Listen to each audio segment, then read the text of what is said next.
Je m'appelle Grégory Pinon, je suis enseignant-chercheur à l'Université du Havre, de Normandie. Je travaille sur tout ce qui est dynamique des fluides de manière numérique mais aussi un petit peu expérimentale. Je suis chercheur au LOMC, c'est un laboratoire commun avec le CNRS. J'ai fait un parcours classique avec un collège dans un quartier assez difficile, le collège Eugène Varlin à Caucriauville, les gens du Havre connaissent. Comme quoi, même en sortant de Varlin, on peut arriver à faire des choses intéressantes. Et après, donc j'ai eu mon bac au Havre et après un passage en prépa, je savais pas trop quoi faire et je suis parti en école d'ingénieur. Après une très rapide période, je voulais être boulanger-pâtissier parce que j'aimais bien les pâtisseries. Je me suis dit que non, finalement, quand même, je préférerais l'aéronautique. Et donc, en école d'ingénieur, j'ai choisi une spécialité mécanique des fluides aéronautiques. Depuis peu, je travaille sur les aspects énergétiques et notamment les énergies renouvelables. Le laboratoire, nous, c'est un laboratoire commun CNRS Université Le Havre Normandie. On est un laboratoire de sciences de l'ingénieur qui est très pluridisciplinaire, très vaste. Ça va de tout ce qui est les sciences des géo-environnements, jusqu'en passant un peu par les matériaux composites, beaucoup d'acoustique aussi, et un aspect énergétique, énergie énergétique. Donc moi je travaille beaucoup plus sur la partie énergie et énergétique. On travaille sur tout ce qui est dynamique des fluides côtières, donc environnementale, tout l'écoulement des eaux au niveau des océans ou plus près des côtes.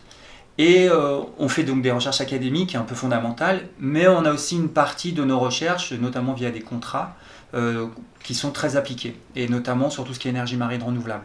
Alors c'est un flotteur qui oscille, qui récupère. Donc la question c'est comment dimensionner au mieux le flotteur pour des climats de houle, parce que la houle elle n'a pas toujours la même amplitude fréquence, et ça dépendait des sites.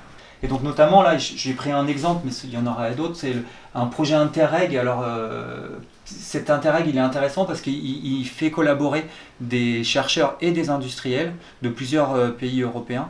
Il y a des Espagnols, des Portugais, des Irlandais, des Écossais et des gens du Pays de Galles, enfin britanniques au sens large, et puis des Français bien sûr. Et donc le but ici c'est de travailler sur la fiabilité des hydroliennes. Donc les hydroliennes en fait c'est des éoliennes mais qui sont dans l'eau et qui tournent avec les courants marins, donc les courants plutôt de marée. Et là, on a deux concepts ici. Il y a une hydrolienne, c'est un concept de Sabela, c'est une entreprise française. Et une autre, ça c'est une entreprise espagnole. Ça c'est ce qu'on appelle une hydrolienne flottante. Et ça c'est une hydrolienne qui, par ici, est posée. Et donc ces deux technologies sont à taille réelle, hein, on les voit ici, c'est des tailles importantes. Elles existent, elles fonctionnent. Par contre, il faut les fiabiliser parce que c'est des technologies nouvelles. Et donc il faut qu'on arrive à les rendre plus fiables, à éviter les pannes. Parce qu'on se doute bien qu'à les réparer dans l'eau, c'est quand même beaucoup plus compliqué que juste même réparer sur Terre. Nous, tout ce que l'on cherche à voir, c'est l'influence par exemple de la turbulence. La turbulence, ça peut être très fondamental, mais ça a des applications, donc on fait le lien entre cet aspect fondamental et applicatif. Ça peut être sur les effets de la houle. On se doute bien que cette hydrolienne, elle est beaucoup plus sur le fond, donc elle est moins sujette à la houle. Par contre, celle-là, étant flottante, forcément elle bouge avec le mouvement de houle, donc la houle impacte très fortement le rotor qui est juste dessous. Là, nous, on est donc une équipe on va dire une dizaine de personnes entre les permanents et les non permanents, stagiaires, doctorants et post-doctorants. Et on travaille en groupe, c'est indissociable, enfin on ne peut plus le faire autrement en tout cas. Nous. Ça c'est notre petit tableau de travail en équipe où on a... C'est des couleurs un peu personnelles, mais ça correspond à des projets qu'on fait et qu'on fait avancer et qu'on essaye de dire tiens, ce serait bien que pour vendredi prochain, la prochaine réunion d'équipe, on ait fait ça et on avance. Ça c'est à long terme, ça c'est à moyen terme ou court terme, ça c'est des blocages et tout. Donc ça crée une sorte d'émulation. Les autres membres de l'équipe sont pas forcément sur ce sujet-là, mais ils ont un regard, des fois ils interviennent, ils disent des choses, enfin... Donc c'est essentiel, on ne peut plus trop faire ça tout seul. Après il y a le niveau collaboratif, notamment des projets européens ou des projets nationaux ou des projets avec des entreprises ou avec des instituts. Et ça c'est aussi essentiel parce que nous au sein du laboratoire on peut faire du numérique avec nos ordinateurs ou avec les ordinateurs du client.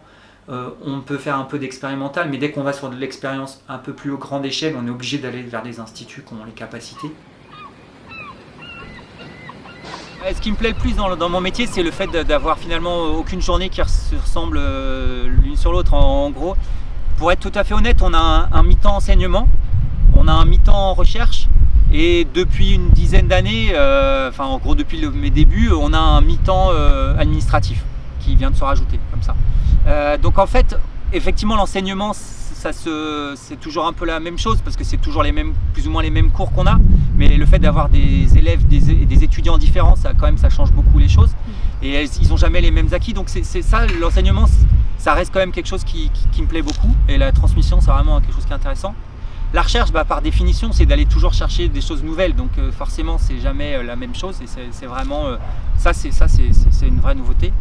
Bon, l'administratif, si on pouvait en avoir un petit peu moins, ce serait quand même vachement mieux. Après, forcément, quand on a des gros projets, c'est très intéressant et on gère on va dire, c'est le prix à payer pour avoir des gros projets intéressants, d'avoir un peu d'administratif. Donc on s'en contente, enfin on fait avec quoi. Je pense que le but de nos recherches, nous en tout cas, c'est d'essayer d'alimenter une base de connaissances théoriques pour l'ensemble de la communauté et essayer de faire le lien vers les applications sociétales. Alors ça, c'est un peu compliqué, c'est des fois un peu le grand écart, mais c'est aussi ce qui fait le côté qu'on ne s'ennuie pas, c'est qu'on passe toujours des trucs hyper pointus, hyper théoriques, et des fois on va jusqu'à des applications assez basiques, donc il faut essayer de jauger le niveau de complexité de ce qu'on fait ou de ce qu'on raconte. Ayant une conscience un peu des problèmes, des enjeux environnementaux, quand on est arrivé à l'université avec une collègue, on a créé un cours cours d'unité libre sur le réchauffement climatique.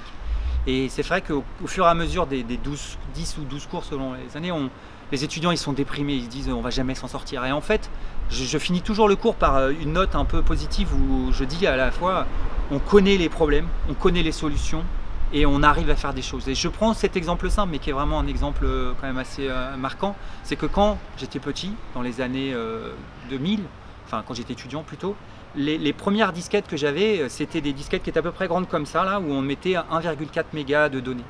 Et à l'heure actuelle, là, dans les téléphones, on a des micro SD qui sont plus petites que mon ongle de mon petit pouce, et on met jusqu'à des centaines de gigas.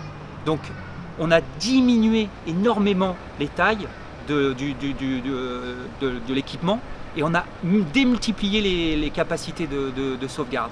Et ce que l'on a su faire pour les données, on pourra le refaire pour le développement, par exemple, des énergies renouvelables ou pour le développement des transports propres ou pour le développement et la multiplication de systèmes de santé ou la production agricole propre, par exemple.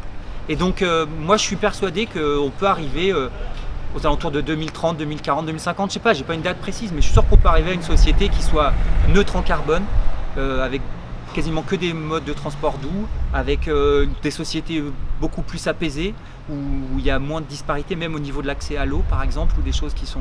Voilà, je pense qu'on peut arriver à faire quelque chose de bien. Il faut juste qu'on s'en donne les moyens, mais on a les capacités et on a déjà vu des choses très bien se faire, et je vois pas pourquoi on pourrait pas les réappliquer plus globalement. Est-ce que mon métier est un métier créatif ?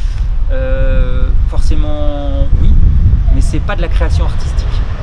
Forcément, parce que en fait la vraie difficulté, c'est qu'on est souvent face à un phénomène. Pour nous, par exemple, tout ce qui est en dynamique fluide, c'est un phénomène physique, un écoulement ou un système mécanique qu'on ne comprend pas forcément bien et qu'il faut qu'on essaye de décrire. Donc il faut créer le modèle numérique, mathématique pour le décrire. Donc oui, il faut être créatif parce qu'il faut créer le modèle. Sauf que c'est pas comme l'art où l'art on crée et c'est soumis à aucune règle. Justement, c'est créer quoi. Nous c'est créer, mais c'est soumis aux règles de la science.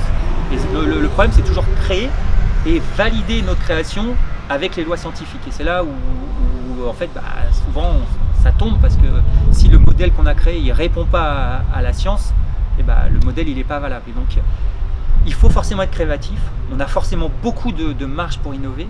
Mais il faut aussi être persévérant, quoi. C'est un métier un peu laborieux parce qu'on crée un modèle, on le teste, ça passe pas, on revient à la case départ, on remodifie le modèle initial, on regarde ce qui est bon, ce qui est pas bon, on revalide, et ainsi de suite. Donc je dirais que je suis un mélange de pas trop de créatif, mais plutôt, je suis plutôt un laborieux et un instinctif, c'est-à-dire que j'essaye de voir dans les phénomènes que je vois les mécanismes qui semblent être en place et les utiliser.